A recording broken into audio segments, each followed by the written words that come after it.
On this episode, we're talking about everyone's favorite topic, insurance.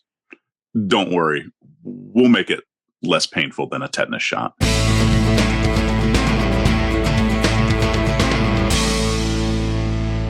Welcome to another episode of the EMS Wizard podcast. I am Mark Casey, and I do have Kathia, Terry, and Walter, and a special guest with us for this episode, Mr. Blair Tyndall of VFIS. Mr. Tyndall, thank you for joining us. Thank you so much for having me. This is a real privilege to be with all of you guys, and especially a lot of my friends from North Carolina. So thanks for the invitation. Yeah, we were happy. We were happy to have you. So, give us a little bit of background on your career, and tell us a little bit about VFIS and where you're from. I'll give you a little background on my career. Born and raised in Wayne County, North Carolina, Goldsboro, and still here. Been a lifelong resident.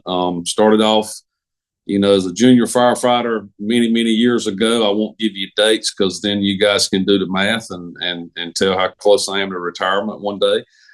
So I won't reveal that, but started off as a firefighter and then got into EMS kind of from there as a volunteer EMS provider, and then worked for Wayne County Emergency Services for a number of years, and was actually privileged enough to start their EMS system when we transitioned from all volunteer staff to a career paramedic staff, and then ran Wayne County EMS for a number of years, and then transitioned out of that as I kind of got into the safety world and the risk management world, coupled with EMS, and then kind of transitioned over into VFIS 11 years ago.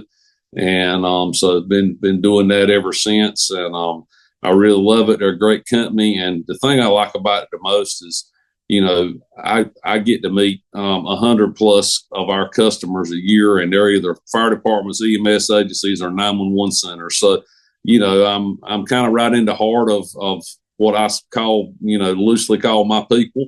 I get to hang out with like-minded people, experience like-minded problems. So it's really been a good ride, and it's really interesting because no two customers are the same, right? No two EMS systems are the same. So you kind of get to experience those different things. What do you think is one of the most rewarding parts of your role with VFIS? I think it's not so much what I personally bring to the table, but I think it's the most rewarding thing is to being able to help people. I never realized it as much until I got into this role, but when I was an EMS manager, and we're all guilty of this because it's just the lay of the land, is that we live in our counties, we live in our little domains, and everything looks the same. And it's really hard to get fresh ideas on a day in and day out basis, when you're, kind of stuck in that rut. So I think one of the greatest things that I like to bring to the table is being able to have all the information that we glean kind of from all of our customers across the nation, and being able to bring new ideas to people. Not that they're necessarily my ideas, but I can say, hey, I've got a customer in, Georgia, or a customer in Florida that tried this and it worked great and they had really good results. So I think that's really rewarding that I get to bring new ideas to people. And it's not, reinventing the wheel or anything. It's just kind of a different way of looking at it. So that to me is very rewarding, is to be able to, quote unquote, sometimes be a breath of fresh air to somebody that's kind of stuck in a rut with a problem, that's plaguing their agency, and then being able to say, hey, look, have you thought about it like this? Because sometimes that's all I needed as a director, and sometimes that's all those people need, is to just be able to say, well, I hadn't thought about it like that. It's just a different perspective, really. It's not that we're any smarter or anything. It's just a different look at it, So what I'm hearing from this, Blair, is kind of that networking piece. Like when we teach the officer program, and when we have folks on here, kind of like you said, we get siloed in our county or in our field or in our profession. And can you talk a little bit more about, I use the term because it's the one that we use a lot of times, that networking piece. But I remember a couple of years ago, I'd had a fatigue question, and we had chatted about that. And there was an agency in West Virginia that was doing a little bit of stuff that you had shared, which brought me down a rabbit hole for some other things. And so that importance in networking and some of those pieces are things that you think, man, I see this in this place and it's amazing, or just that importance and not getting so hung up in your own thing. Yeah, I was, and I think this is a real sensitive topic for me. In my professional career as an EMS manager, and my boss was a really great guy. He was the emergency services director, but he didn't believe in going to conferences. He didn't believe in getting out and going and seeing other people. Yeah, he just believed in, staying in your own county and all of that. So we really suffered because of that. And I see now in this 11 years I've been doing this, what an opportunity that was missed.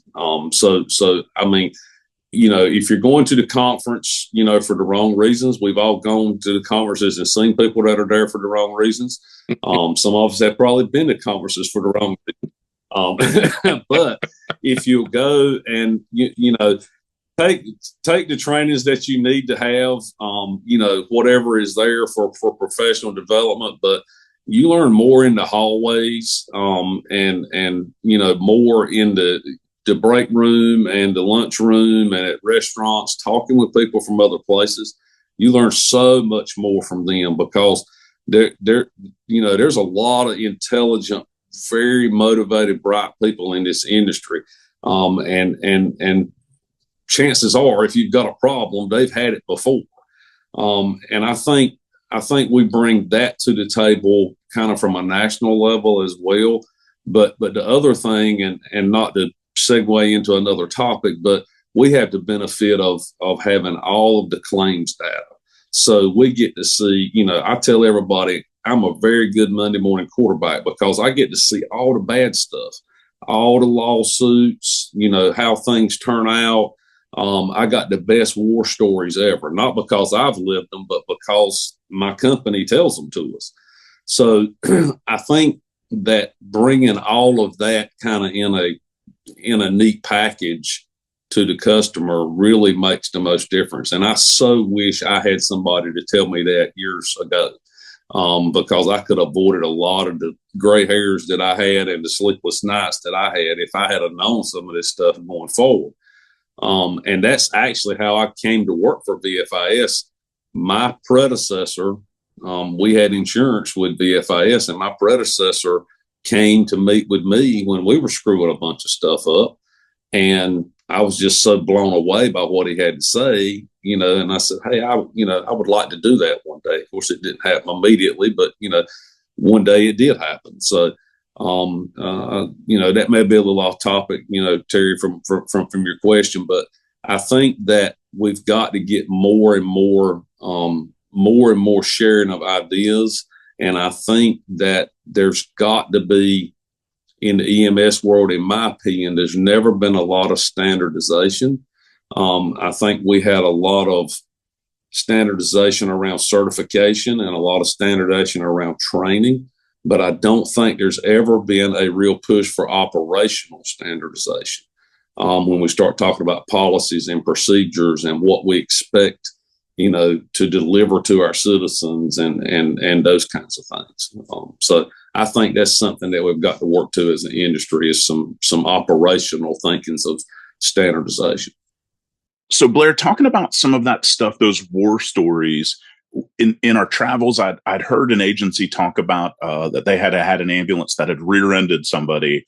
And I think as paramedics, we just think about these ambulances behind us. They're showing up behind us from the factory and getting that truck back on the road. And that's, $10, $12, $15, maybe $20,000. But I know that agency had shared that there was a significant cost piece for some medical, for some other things, because you got to pay a claim on the other vehicle. And I don't remember what their dollar figure was, but it was in the hundreds of thousands of dollars. And so can you tell us a little bit about those war stories and some of those things that holy cow, that shock loss that Yes. that insurance company is paying for. Yeah, and that particular one, that you and I were sharing, was a relatively low impact, what we would call a low impact mechanism of injury accident. Really wasn't a whole lot to it. I mean, it was an oops, and everybody knew it was an accident and those kinds of things. What we are seeing trending in our business these days is when you have a third party involved, you most definitely are always going to have some type of significant loss. We are unfortunately living in a very litigious society. So it's very easy for lawsuits to develop. It's very easy for things to go astray. We also have a very unique thing, which we could talk about for hours and hours and never solve, is state government insurance regulations for underinsured and uninsured motorists. Each state legislator sets a limit that every driver must have a baseline limit of insurance. So most EMS agencies carry very higher limits of insurance, but majority of your public doesn't have enough to even cover what 1/4 of an ambulance would cost. So we get into all of these kinds of things, and that's what's driving the cost of the EMS operation. But moreover to what you were speaking of, Terry, is the fact that we have to have a mindset, and this was one of those operational things that I was speaking of. We have to have we have to change our mindset in an overall cultural level, that we didn't create the emergency. We're going to help someone. If we cause another incident, either while we're returning or while we're on the way to an emergency, then we've created another level of complexity there that we're not fulfilling. So to what our citizens need us to do. So there's a difference in the culture. The EMS culture and fire culture has been for so long. We based everything on time. We based everything on response time. We've got to have these shoot times. We've got to have this. I mean, I built our system. We're going to get to 90% of our calls in 8 minutes or less. Who remembers those stats, right? That's what that's what we were living and dying on. Back in the day, right? And now all this data's emerging that's you're not really increasing patient care. I mean, you're not enhancing patient outcome at all by doing that. Plus, you're severely risking your employees, the patient, the citizens. All of those things come into play. So it's just a different way of looking at it. And we're there to provide the insurance coverage no matter what. I mean, that's what VFIS does. We're there. We've got your back on, the auto claim. We've got your back on the auto liability claim, which would be the third person, the auto physical damage claim. We've got your back on that. We've got you if you go to court. VFIS provides, one of the things they provide that's always blown my mind is your legal defense basically is included in your insurance policy. So the EMS agency doesn't have to go hire an attorney. They can just, the insurance policy kicks in and we pay for it. But wow. with all that being said, there's still a cost associated with these unsafe activities. So it sounds like, probably the use of lights and sirens is under a lot more scrutiny now than it's ever been before. And I feel like we could probably dedicate an entire episode or a few debating on the use of lights and sirens and, the bang for its buck kind of thing there. Yeah. But I have a question, Sure. maybe for, those, chiefs, directors, operations, deputy chiefs and whatnot, that listens to our episodes.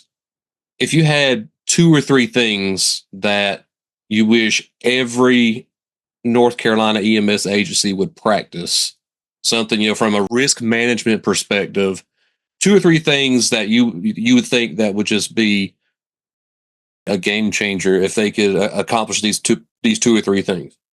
Well, I've got the number one thing. However, it's very hard to implement, and it's going to sound like a vague answer, but it's what we've learned in the last 4 to 5 years is really making a difference, and that's changing the culture.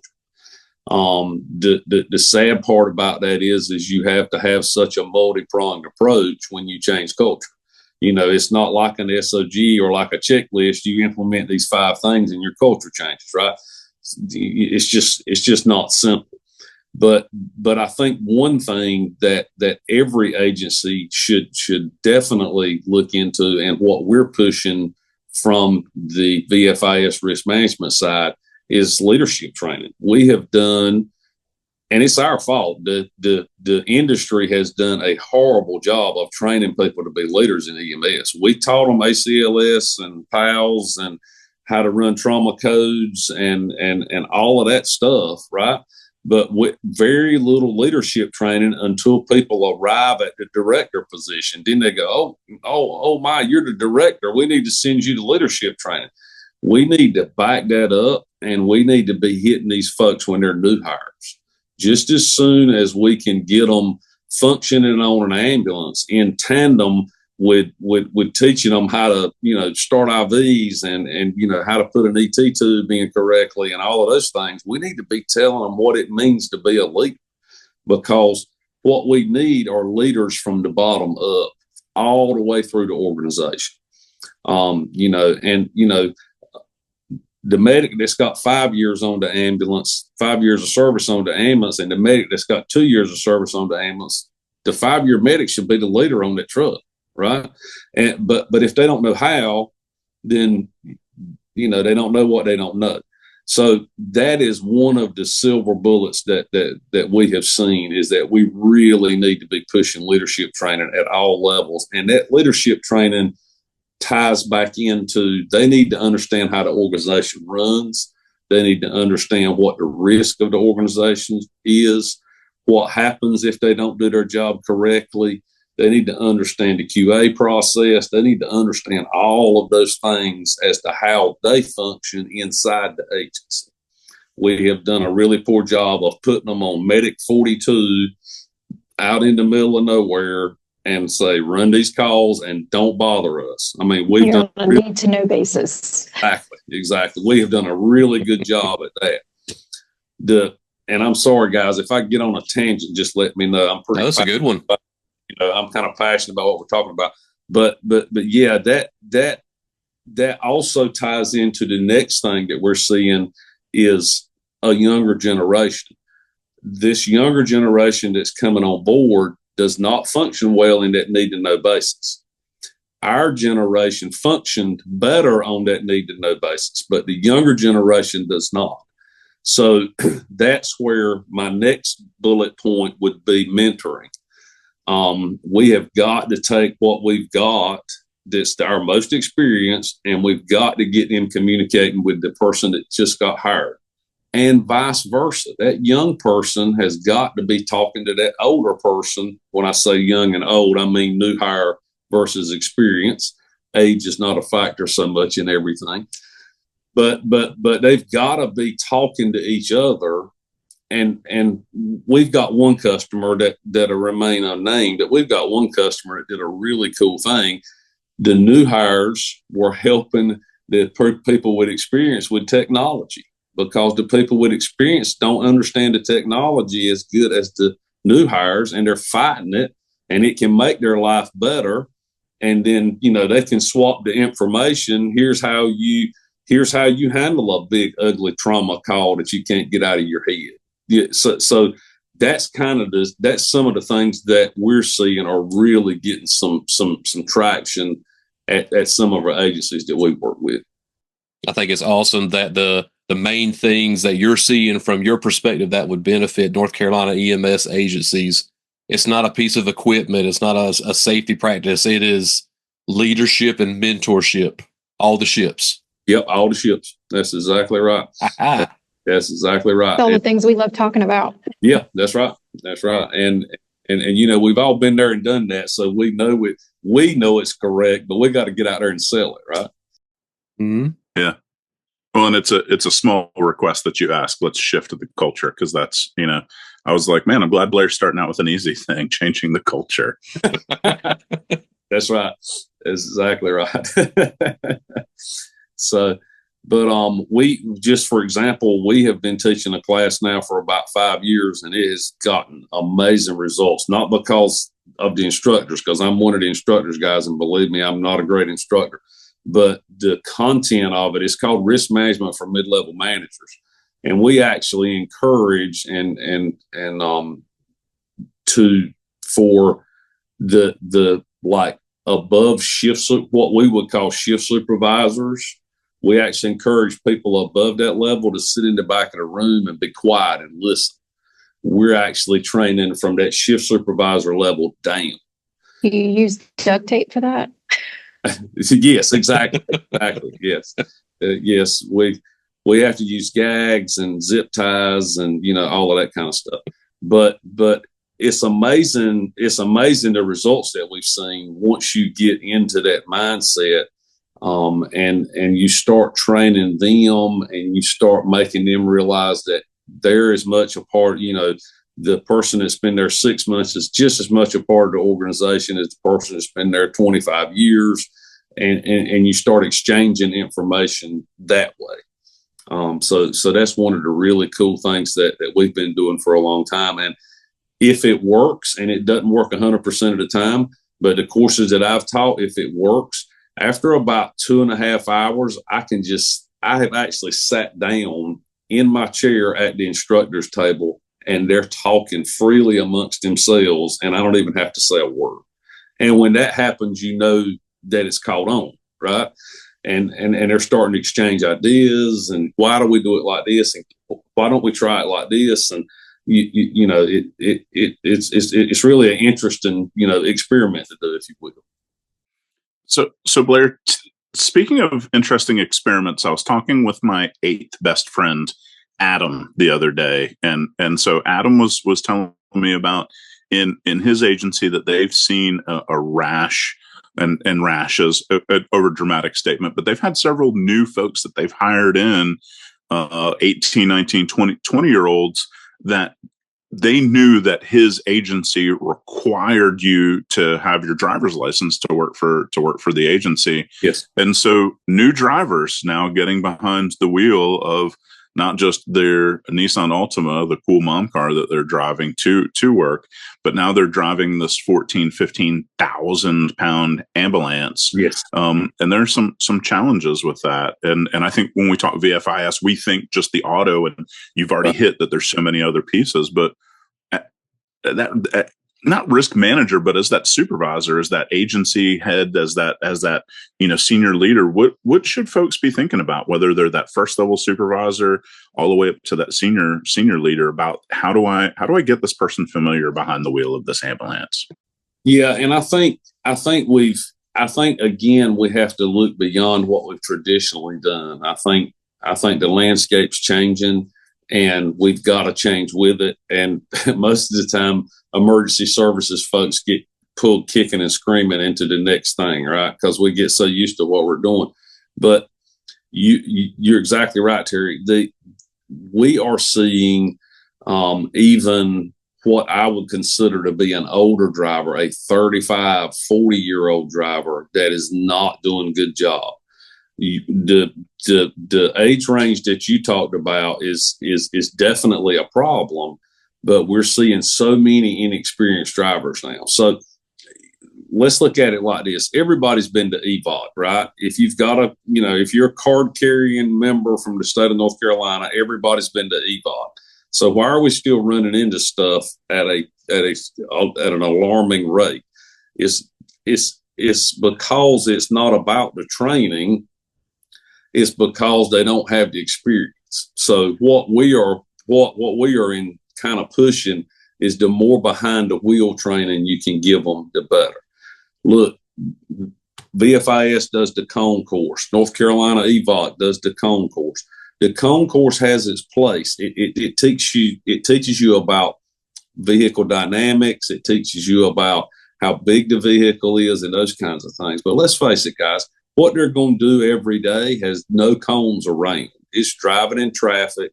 It's driving over railroad tracks. It's driving around curves, all that stuff. Yeah, exactly.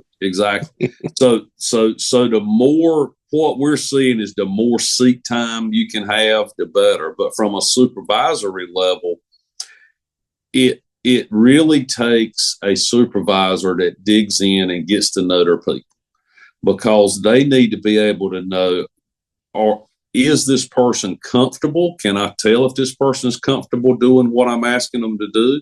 Or are they struggling with it? And when they're struggling with it, they need to have that open and honest conversation and not just say, Mark can't drive, I'm sending him back to the training guy. That's not the answer.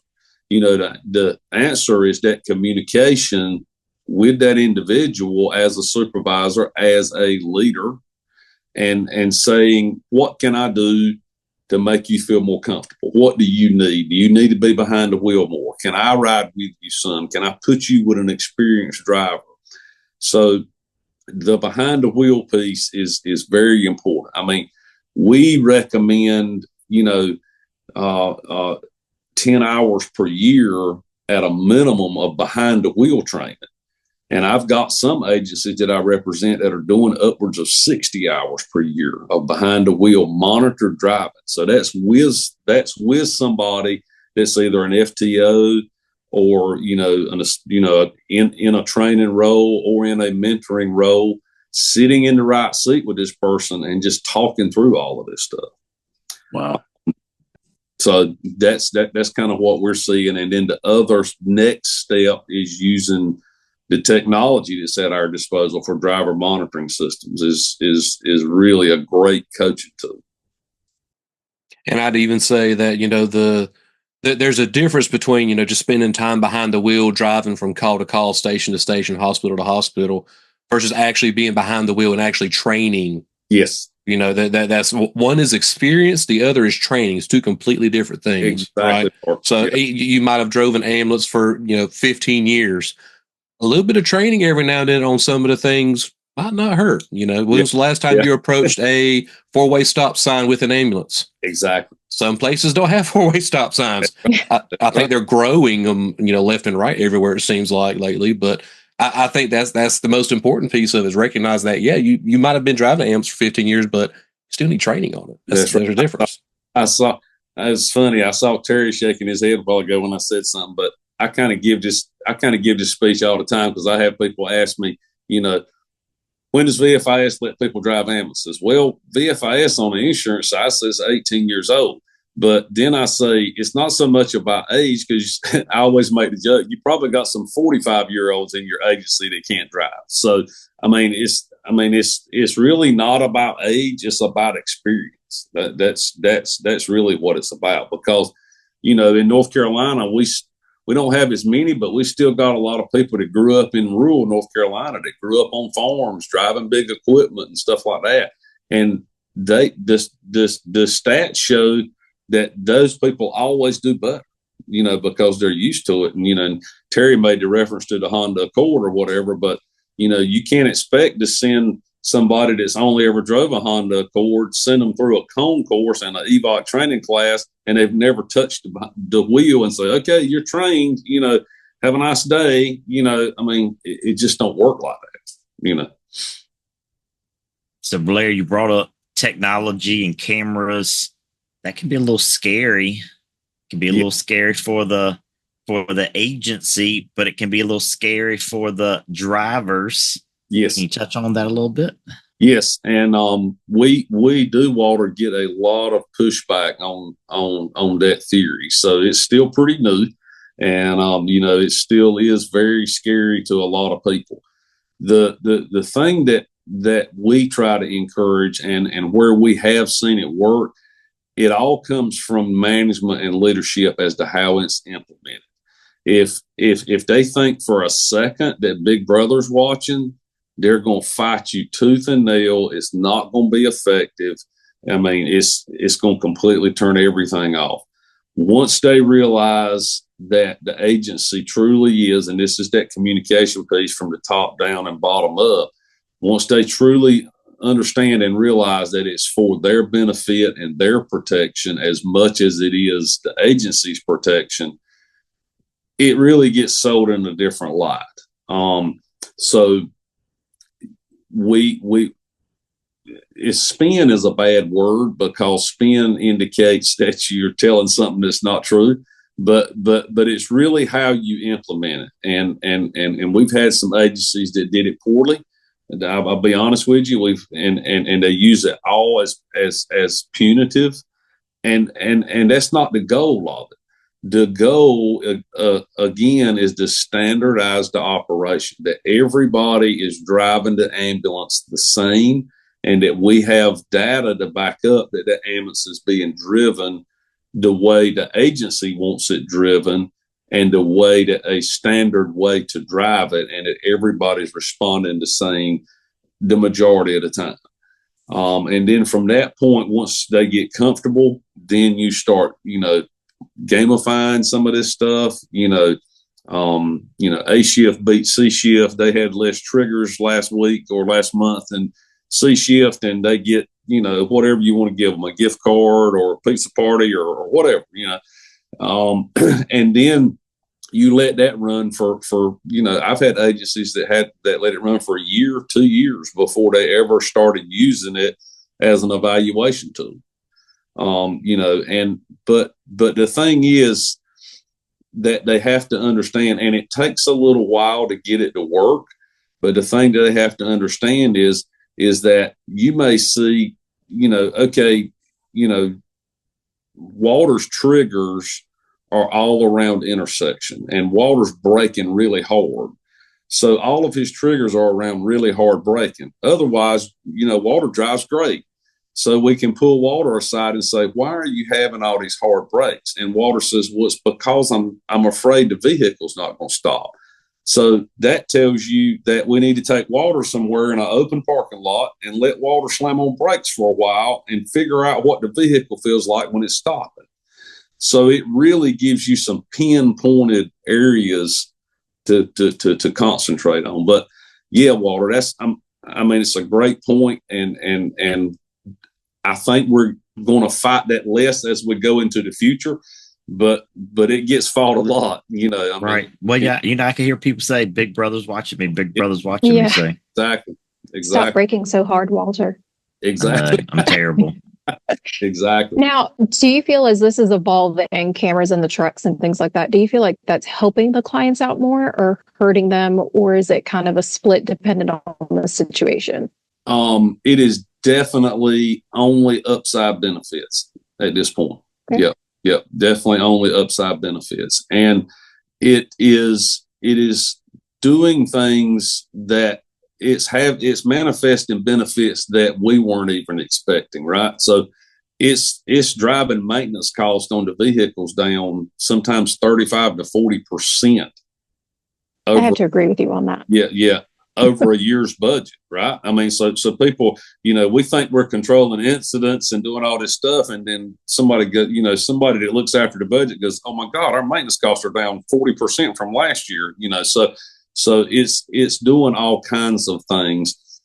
Also, I encourage, community involvement. I've always encouraged community involvement. So I encourage that once the agency gets their feet wet and gets a good feel for what kind of data is flowing, that you do some mild PR stuff, whatever your budget will support, and let the community know, hey, we got monitoring systems in these ambulances now. We got cameras, and and the inevitable complaint that comes that says, your ambulance ran me off the road last night. Me and my family were in the car, and y'all blew by me and ran me off the road.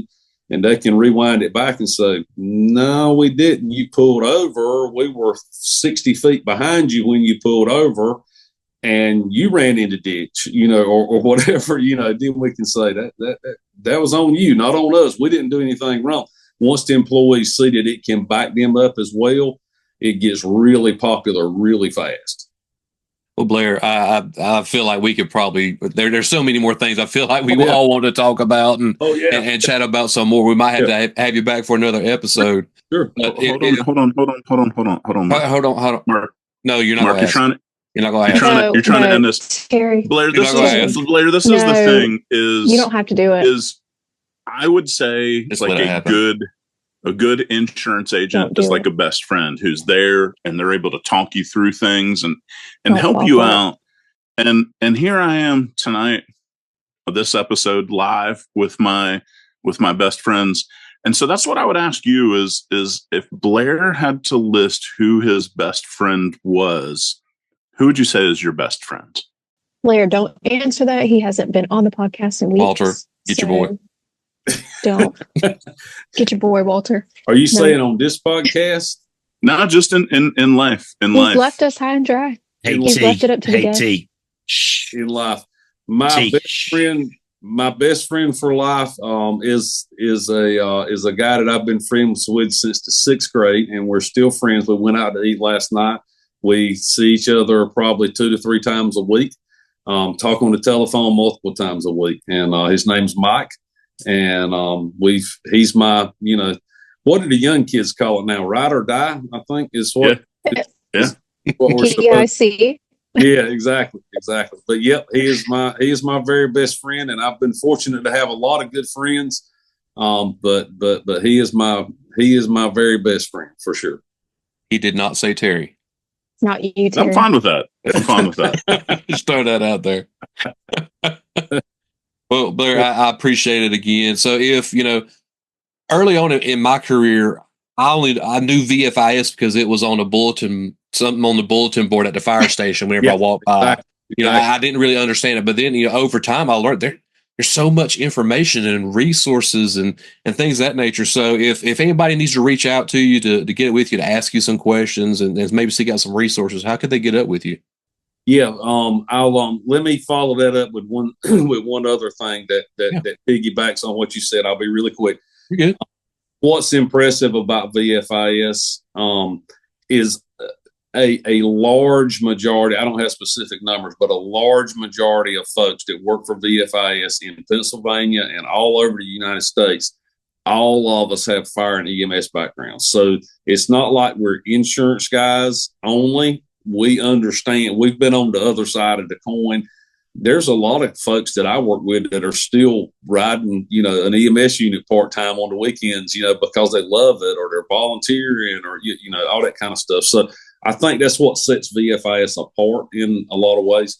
So I just wanted to throw that in. Yeah. But they can get me, excuse me, my email is B Tyndall, that's BTYNDALL at VFIS.com. I also encourage everybody to go to VFIS.com. We have a ton of resources on our website, training opportunities, all kinds of sample SOGs, sample policies and procedures and all that stuff. And then we're really excited about 2 other products. We about 5 or 6 years ago, and the guy that does that, if he hears this, will correct me. It's probably been longer than that. But we developed a search engine called ResponderHelp.com. And it's actually a search engine that VFIS built and maintains. So you don't have to go to Google. If you want to type in patient lifting and handling in Google, right, you're going to get a bunch of stuff you don't want to get back on your search results. But if you go to Responder Help and do it, it's taking you exactly to what you're looking for: resources, white papers, EMS College of Physicians reports, all of that stuff. And that's true with any topic you type in. And then the last thing that got us together, I would be, remiss if I didn't mention our podcast series, which is called Don't Risk It. And that's VFIS's podcast series. We are excited. Last week we were told we had 16,000 downloads. Nice. And we're at 95 episodes now, approaching 100 before the end of 24. So we're really excited about that too. But it's all about exchanging information. I mean, that's what it's all about. And we have the ability to pull it all from across the nation into one, into one place, which is what I think the benefit is above and beyond the insurance coverage. Yeah. And I'm sure we'll probably link those websites and everything and your information in the show notes and the description here in the video. So Anything else, guys? Any final thoughts? No, We could be here all Blair, night. as always. Okay. Yeah, we could, because so many of these things, that hearing from somebody different, and it's interesting that former EMS director that coming up through the ranks of volunteer fire service, and now just continuing to serve in a different way. So amazing conversation. Yes, Thank you. I thank you for having me, and I'd be glad to come back anytime if we've got specific topics you guys want to jump on. And look, I've got a wealth of colleagues that can go way down the rabbit hole on about any topic you want to talk about. So, but thank you guys for what you do every day. I've been there and done that, got several t-shirts and job shirts and that kind of stuff. And I know what it's like to do what you do, and it's still a tough life. And I appreciate you guys being out there, in the trenches every day. Thank you, sir. Deal. Thank you.